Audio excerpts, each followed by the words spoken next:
All right, up for today's gear review is a Marantz 2270. You know, there's probably not any information that I'm going to provide that isn't readily known about the Marantz 22 line of receivers. According to Hi-Fi Engine, the Marantz 2270 was manufactured between 71 and 74, but I think, if my memory serves me correctly, that actually extends into 1971. And again, it's always a wag whenever I give dates or specifics because I'm only going by what I can find on the internet. But I believe, and I remember working on a champagne engraved 2270, and from what I found, the only year that they used that particular metal was 1971. Now, again, that's going by memory and what I believe I found out there. I may be off a year, but I'm going to say 71 to 74. Direct coupled 70 watts per channel. The series information, I pulled a 1973 product catalog. And listed in that catalog as the top of the line was the Marantz Model 19. US made Marantz Model 19 at 100 watts per channel. Then there were two tiers, right? So you had the top of the line tier, which was the Marantz 19. You had a middle tier with the direct coupled receivers. And within that tier, you had the 2270 and the 2245. Then you had the capacitor coupled tier, the Marantz 2230 and the Marantz 2215. So not many receivers, right, that Marantz was offering at that point in time. I kind of appreciate that. I've done so many Pioneer reviews, and Pioneer will have 20 different receiver types, and Marantz has 5, right? So it makes it so much easier because with Pioneer, one year they've got 20 different receivers, and then the next year they have 15 different receivers, and I'm talking quads and all the other flavors of receivers. So with Marantz, it's nice. They just have a solid, small product line. Aesthetics, unmistakably Marantz. Sound, unmistakably Marantz. I don't really know what that means. So many things come into play when I'm listening to, a piece of vintage equipment. The one nice thing is I'm listening to all of it through the test speakers on my bench, and they're just some cheap Polk, desktop speakers. And I can tell you that Marantz and Sansui, they sound remarkably similar on those speakers. Because I just went through a bunch of G-Series Marantzes. I just went through this 2270. I will say, going off memory, that the Marantz is a little more mellow than the G-Series Sansuis. But they were built at different times. The G-Series Sansuis were from the late 70s. This Marantz is from the early 70s.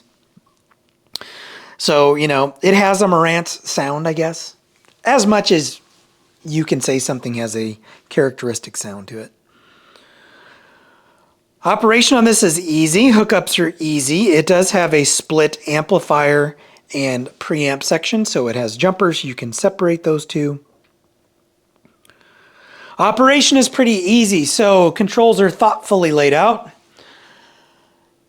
You have multipath, that's for FM. You have high blend, that's for FM as well. You have 2 tape monitor buttons, 1 and 2. So you can go between tape monitor 1, tape monitor 2, and then source. You have a function knob. So here's where you can change the functions. Change the selector. You have mono left, mono right, or mono both. You have a low filter, high filter, loudness, contour, muting, main speakers, remote speakers, power.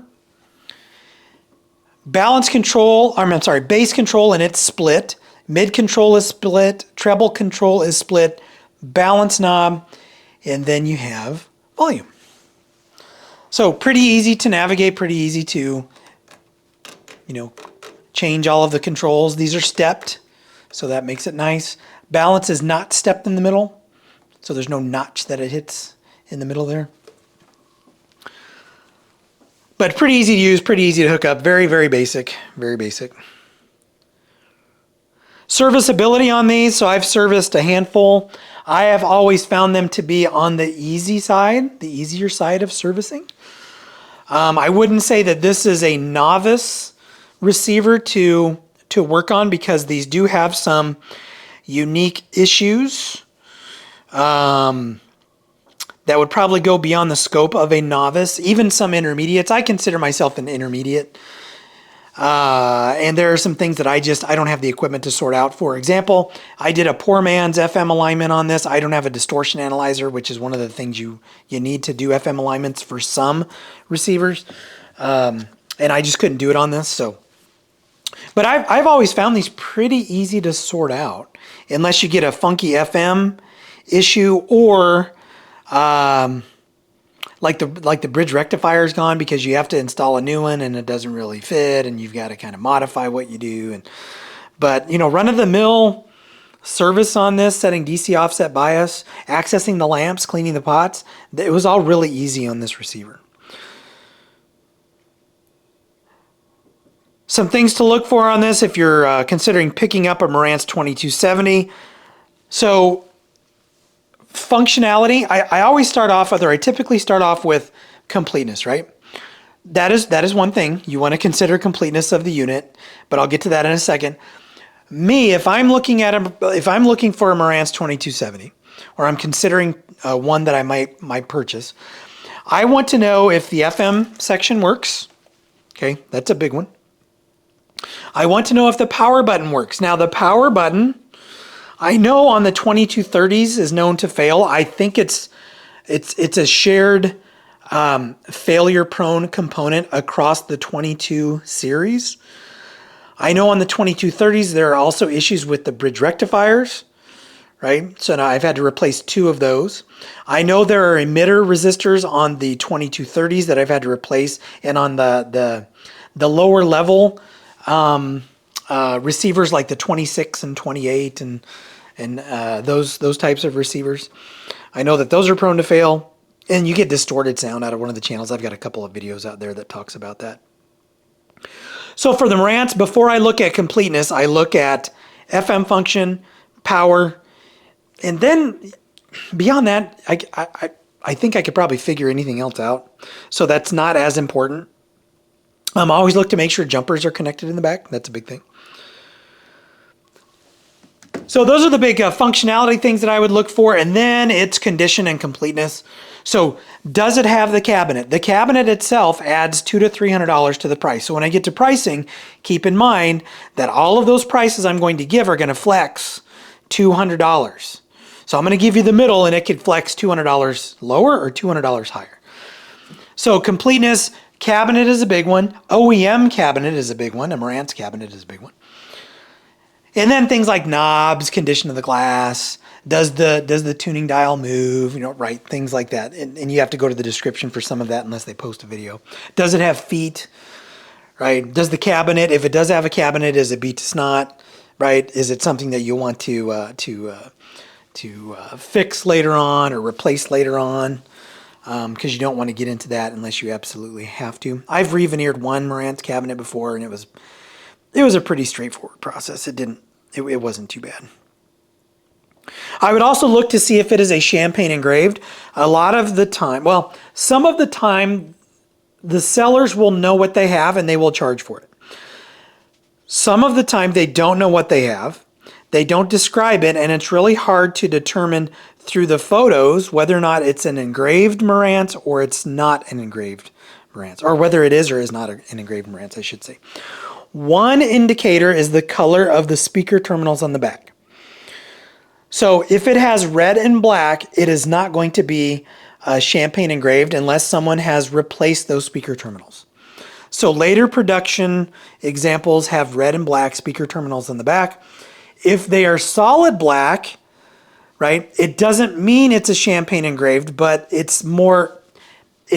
there's a higher possibility, not probability, but possibility that you have a champagne engraved Marantz. And really to determine, right, if you come across one, just rub your finger over. This is silk screened.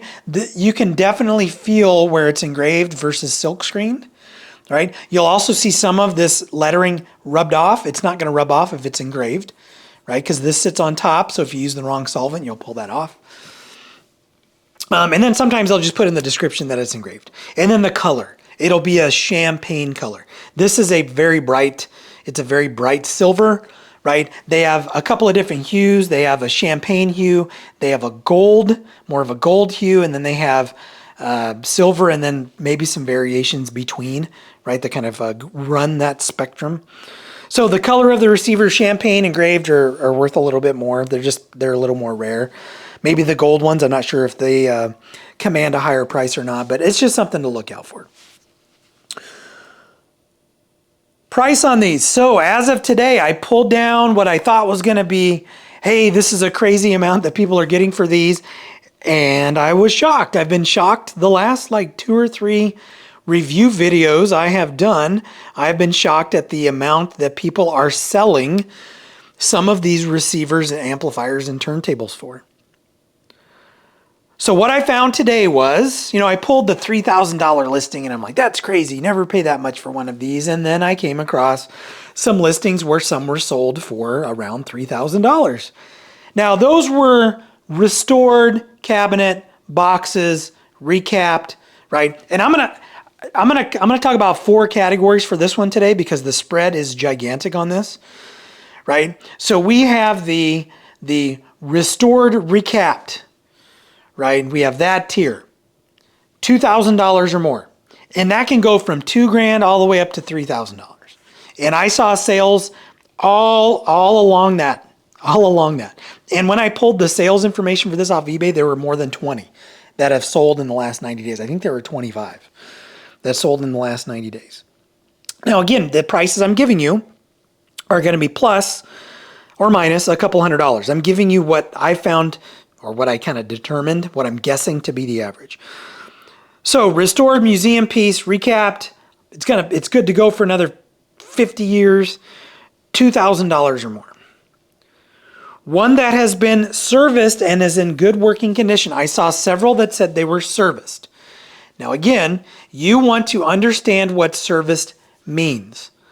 I didn't get into the weeds on some of those, but typically serviced goes all the way from I've cleaned the pots and maybe I've replaced the lamps. This has an LED. This has LEDs in it. Maybe there was a repair to it. But those are selling around $1,500 for a serviced unit. Again, you want to do your due diligence and determine what that serviced claim in the advertisement actually means. Was it recapped service? That'd be a really great thing. Were the pots cleaned and it's serviced? Because that might not be something that is worth what they're asking, right? So you got to be careful with what service means. But around $1,500. So again, that can go all the way from $1,200 or $1,300 to maybe $1,700 or $1,800, with or without the cabinet. One that's in good working condition, right? So this one I would consider in good working condition. Plus, I have gone through, I have serviced it. Now, how I define my service, and there's a service video on this one. Number one, I clean all the pots. I test all of the functions. I dial in DC offset and bias. I do the center voltage adjustment. I clean everything. Now this one we actually have a cabinet for, but the cabinet doesn't really fit it, and I talk about that in the video. Right, so this is a service plus. I didn't have to do any repairs to it. And it's working absolutely fine. So anywhere around that $1,000 mark. So it can go as low as probably $800-900 maybe, all the way up to $1,200 or $1,300. Right? That is a serviced example of one of these. And then parts, I can't believe that there were a couple of these that were sold for parts for like $700 bucks. I would have put the parts value on one of these at about $500, but I was off. It's more like 7-ish, right? And that, again, with or without cabinet, that can go up a little bit. You know, I probably wouldn't put as much of a premium on the cabinet if it is for parts. I would maybe go up another 100. So I could see maybe one of these in pristine condition. Maybe it's champagne engraved, but it doesn't work. I could see maybe $850. But again, that's wearing, right, the lenses that I wear, and that's with my biases and my location in the country and my intent, right, the purpose for picking one of these up. So if you look at that price spread, it went all the way from $700 to more than $3,000 with shipping, and that is a huge spread on the Marantz 2270. But again, you have to consider, all of these additional factors, like is it champagne engraved? Does it have a cabinet? Has it been recapped or restored? And there's a Marantz tax. There's absolutely a Marantz tax. If I were to put this up against a similarly powered Pioneer, maybe a 939 would be kind of close, or 838 would be close in terms of wattage. You're not paying nearly that much, right? You're not paying nearly that much. Not to say this isn't better, not to say that those are worse, right? But you're not going to pay nearly as much because there is a Marantz tax.